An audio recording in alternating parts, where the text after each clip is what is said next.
मौसम शुरू हुआ फसलों की, डीएपी की और यूरिया की इतनी भारी किल्लत हुई खाद की कि थानों के अंदर पर्चियां डलवा के लाइन लगा दी गई। गांवों में से उठ कर बहन बेटियां वो सुबह सुबह 5 बजे और 6 बजे जाकर के और थानों के अंदर लाइन लग रही यूरिया की किल्लत के लिए, यूरिया के लिए परमिट बट रहे थे, थानेदार पर्चियां बना रहे थे। हरियाणा प्रदेश के इतिहास में ये पहली ऐसी घटना थी जब किसान भाइयों का डीएपी और यूरिया की जो खाद है वो भी थानों से बांटी गई। उसके बाद में आते ही फिर से इधर से कुदरत का कहर, ओलावृष्टि, और उसमें भी ओलावृष्टि में आज तक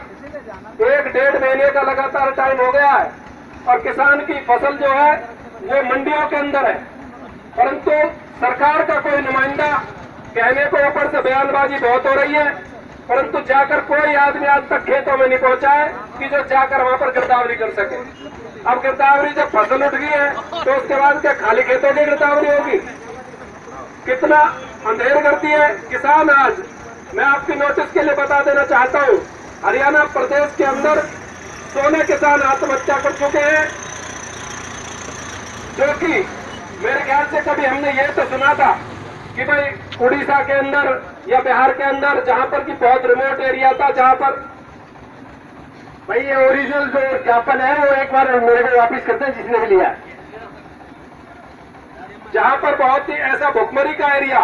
वहां पर जब भी फिर भी किसानों ने आत्महत्या की तो देश के लेवल पर लोकसभा के अंदर आवाज गूंजी। और आज हरियाणा जैसे प्रदेश के अंदर, कृषि प्रधान प्रदेश के अंदर, जहां पर किसान आत्महत्या करने के लिए मजबूर है, ये अपने लिए बहुत बड़े शर्म की बात है।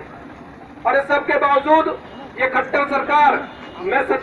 बिल्कुल अपने अनुभव के आधार पर बता रहा हूं, लगातार कई सरकारों को देखने के बाद ये पहली सरकार ऐसी है जिस सरकार को वास्तविक तौर पर किसान की मजबूरियों से, किसान की समस्याओं से दूर दूर तक कोई लेना देना नहीं है। ये लोग वास्तविक तौर पर ऐसे लोग आज सत्तासीन है हरियाणा प्रदेश की सत्ता के ऊपर, जिनका आम जनमानस से, गरीब आदमी से, किसान से, मजदूर से दूर दूर का कोई वाकिफ नहीं है।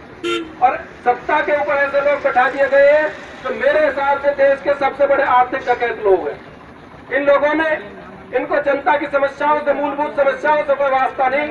इनको खाली अपना पेट भरने की लग रही है। अभी मैं आपको एक ताजा वाक्य बताता हूं जिसका किसी को भी नहीं पता होगा।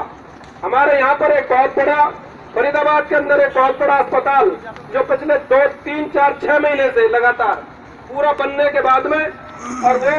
अपने उद्घाटन की बात देख रहा है। आपको अगर ध्यान हो ओल्ड फरीदाबाद के पास में कि कब उसका उद्घाटन होगा। मुझे कल किसी बहुत बड़े शीर्ष अधिकारी ने उस अस्पताल को बताया कि उस पर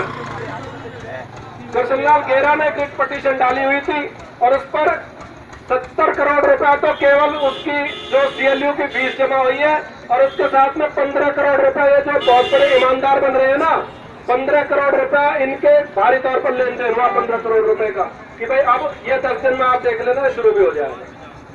ये ईमानदार सरकार देने वालों का हाल है।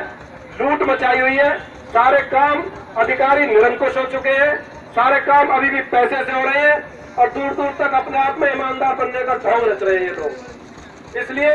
मैं तो आप सभी भाइयों से एक बात कहूंगा, किसान की, मजदूर की आवाज को उठाने का अगर वास्तविक तौर पर किसी का अनुभव रहा है तो वो इंडियन नेशनल लोकदल पार्टी का रहा है। इंडियन नेशनल लोकदल पार्टी आपकी बात को मजबूती से लोकसभा और विधानसभा के अंदर उठाकर घेरती है सरकार को। इसलिए आगे आने वाले टाइम के लिए हमें एक लंबे संघर्ष की तैयारी करनी पड़ेगी इस सरकार के खिलाफ। आज तो महज एक ज्ञापन है,